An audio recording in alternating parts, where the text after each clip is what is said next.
Iran America जंग में शिद्दत आ गई। ईरान ने ताज़ा तरीन हमले में बहर हिंद में मौजूद अमरीकी जंगी बहरी जहाज़ को निशाना बना डाला। निशाना बनाने के बाद अमरीकी जंगी बहरी जहाज़ की क्या सूरत हाल है, उस पर कितनी तबाही हुई, आमिर रज़ा से ताज़ा तरीन सूरत हाल जानते हैं। आमिर भाई, ताज़ा हमला किया ईरान ने बहर हिंद में, अमेरिका का एक जंगी बहरी जहाज़ है उसको निशाना बनाया है, क्या सूरत हाल है? देखिए, सबसे पहले तो पासदारान इनकलाब के लिए तालियां होनी चाहिए।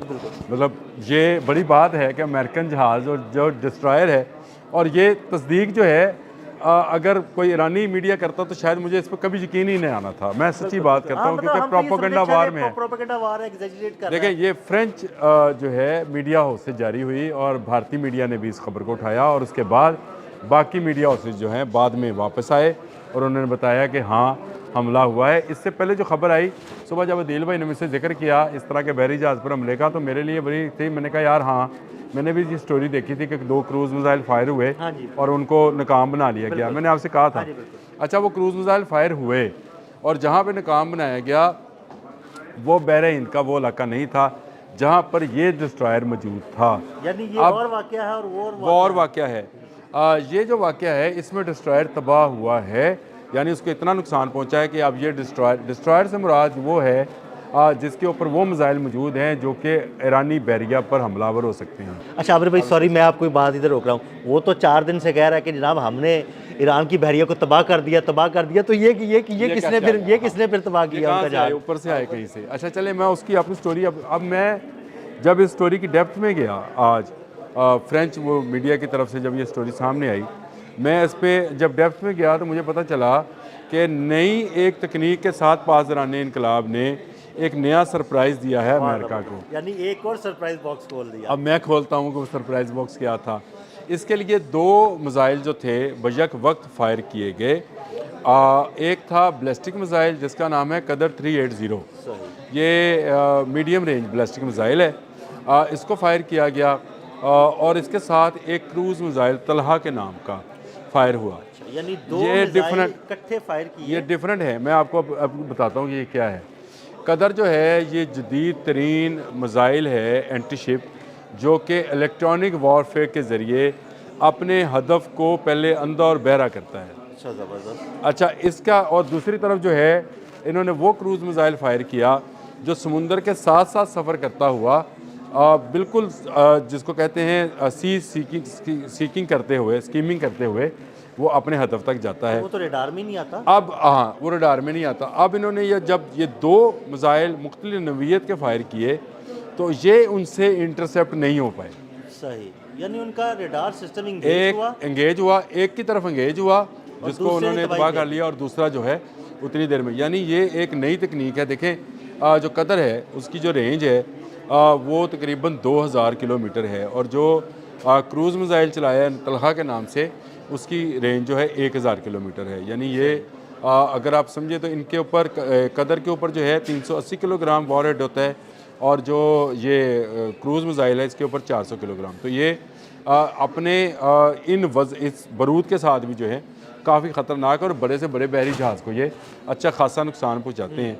और ख़ुशी की बात यह है कि इन्होंने एक डिस्ट्रॉयर जो है उसको नकारा कर दिया है, यानी अब वो मिसाइल चलाने के काबिल नहीं रहा। और ये एक टेस्ट फायर केस था, यानी एक नई स्कीम के तहत। मैंने आपको याद होगा 3 दिन पहले हमने ये बात की थी। मैंने आपसे कहा था कि ये 2 मिसाइल इकट्ठे फायर किए जाएंगे।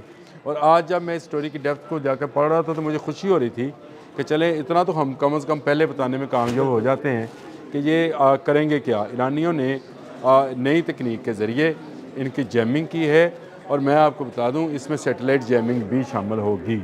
और वो सैटेलाइट जैमिंग कहाँ से शुरू होगी? वो वही है सैटेलाइट जैमिंग, जैसे इनका रडार जो है कुवैत के अंदर अंधा हुआ और F-15 गिरा लिए गए। अब ये डिस्ट्रॉयर का जो ख़त्म होना है इसको आप यूँ समझे कि जैसे इब्राहिम लिंकन का एक साथी जो है उन्होंने या एक हाथ जो उसका काट दिया। ये 10 हाथों वाली बला है जिसमें कुछ इंटरसेप्टर्स हैं और कुछ इसके डिस्ट्रॉयर्स हैं, यानी दूसरों की शिप्स तबाह करने वाले।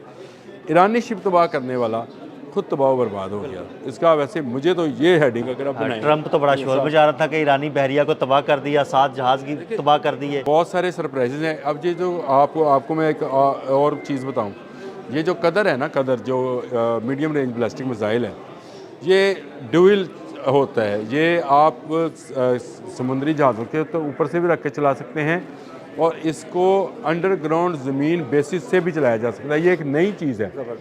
इसको आप ऊपर आपको ज़मीन नज़र आती है, लेकिन उसमें किसी जगह पर ऐसा कोई होल होता है जहाँ से इसको फायर किया जा सकता है और वो अचानक खुलता है और उसमें से ये बैलिस्टिक मिसाइल निकल के जिस तरह से सीधा ऊपर जाता है और कोर्स बनाता हुआ अपने हदफ की तरफ आता है। अब आपको नीचे से क्रूज़ मिसाइल आ रहा हो और ऊपर से आपको बैलिस्टिक मिसाइल हमला कर रहा हो, आपको समझ में नहीं आएगा किसको पकड़े भाई। जैसे भी है, लेकिन उन्होंने उसको कामयाबी के साथ जो है इम्प्लीमेंट कर लिया। होता ये कि जो ऊपर से आ रहा हो ना, वो उसकी तरफ सिस्टम इंगेज होता है और जो नीचे से आ रहा है वो पकड़ा नहीं जाता। ये देखें, किसी ना किसी की तरफ तो आपका जो सिस्टम है वो इंगेज हुआ तो इतने में आपकी तरफ वो इस स्पीड से आ रहे होते हैं। अगर वो बैलिस्टिक मिसाइल है तो वो तो बहुत स्पीड से, माक 8 की स्पीड से चलता है, और ये क्रूज़ मिसाइल जो है ये भी इसी तकरीबन इतनी स्पीड से ही माक 5 की स्पीड से चल रहा होगा।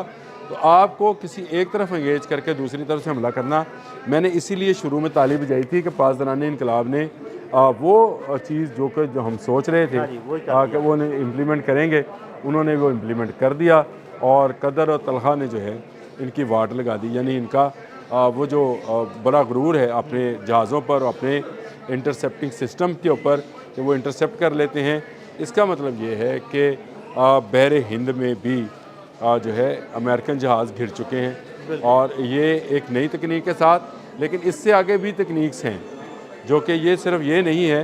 देखिए, जंग जो है ना, ये हिकमत अमली का ही नाम होता है। यानी आप एक के बाद एक तकनीक आजमाते जाते हैं, दुश्मन जब उस तकनीक की तरफ आता है तो आप उससे तीसरी तकनीक लेकर आते हैं। जिस तरह से इनके हवाई जहाज़ या फाइटर प्लेन्स जो हैं वो गिरे, अब इनका डिस्ट्रॉयर तबाह हुआ है, आने वाले वक्त में इनके मज़ीद जहाज़ भी तबाह होंगे। 2 जहाज़ पहले ही वो जो जसूसी के जहाज़ थे वो तबाह कर चुका है ईरान। और एक ख़बर जो मेरे पास जैसे ही कंफर्म होती है मैं आपको बता भी देता हूँ, वो ये है कि इब्राहिम का रसद वाला जहाज़ जो है वो भी ईरान तबाह कर चुका है। देखिए, मीडिया पर क्योंकि कंट्रोल इनका है, ये ख़बर आने नहीं दे रहे हैं, बाहर नहीं निकाल रहे हैं। ये अभी तक अपने 4 फ़ौजियों पर फंसे हुए हैं, 6 फ़ौजियों पर फंसे हुए हैं। ईरान इन पर रोज़ाना कोई ना कोई ऐसा सरप्राइज़ बॉक्स। भाई, ये खबर मैं भी आपको बता दूं कि ये ईरान के बहरी जहाज़ों पर तबाहकुन हमलों के बाद अब अमेरिका भारत की तरफ देखने जा रहा है और भारत की तरफ उसके जहाज़ सफ़र करना शुरू हो गए हैं। वो क्या स्टोरी है, उस पर भी आपसे डिस्कस करूँगा मैं। ज़रा आप ज़रूर करें डिस्कस, वो भारत क्या करेगा और किस तरह से भारत मरेगा। हाँ जी, ये बात आप मरने जा रहा है। हाँ, भारत मरने जा रहा है और इस पर स्टोरी अगर करनी है तो कर लीजिएगा। लेकिन असल मसला ये है कि अमेरिका का गुरूर जो है वो पानी में, बहरे हिंद में डूब रहा है और हिंदुस्तान का भी गुरूर जो है बहरे हिंद में डूबेगा। हिंदुस्तान जो है वो इजराइल शायद मुद्दे इसीलिए गया था। जब ये डिस्कस करेंगे तो मैं तफसीलन बताऊंगा कि वो क्या मामला था और किस तरह से ये काम किया गया। लेकिन ये बात हकीकत है कि एक डिस्ट्रॉयर जो है उसको नकारा और तबाह करने में ईरान कामयाब हुआ है। ये बहुत बड़ी कामयाबी है और ये कामयाबी का पहला सिरा है कि आपने उनके तमाम जो सिस्टम्स हैं, जो इंटरसेप्ट करने वाले और जो रडार सिस्टम्स हैं, उनको धोखा, गच्चा, जो भी आप बोल दें, मैं गच्चा भी बोला करता हूँ लफ्ज़, वो आपने गच्चा देने में बोल रहे हैं, बच्चा मत समझिए। हाँ, नहीं, गच्चा देने में कामयाब हो गया, धोखा देने में कामयाब हो गया। और मैं इस खबर में बड़ा खुश हूँ कि कम से कम इस्लामी दुनिया का एक मुल्क है जिसने अमेरिका को टक्कर तो दी और उसको पानियों के अंदर उसके जहाज़ नकारा तो किए, कल भी 2 किए, आज एक मज़ीद कर दिया। इसका मतलब ये है कि अमेरिका को नुकसान पे नुकसान, नुकसान पे नुकसान, नुकसान पे नुकसान होगा। बहुत शुक्रिया आमिर भाई। बहरे हिंद में अमेरिका का गरूर डूबने लगा। ताज़ा तरीन सूरत हाल से आमिर भाई ने आपको अपडेट किया। अदील अहमद और आमिर रज़ा को इजाज़त दीजिएगा। अल्लाह हाफ़िज़।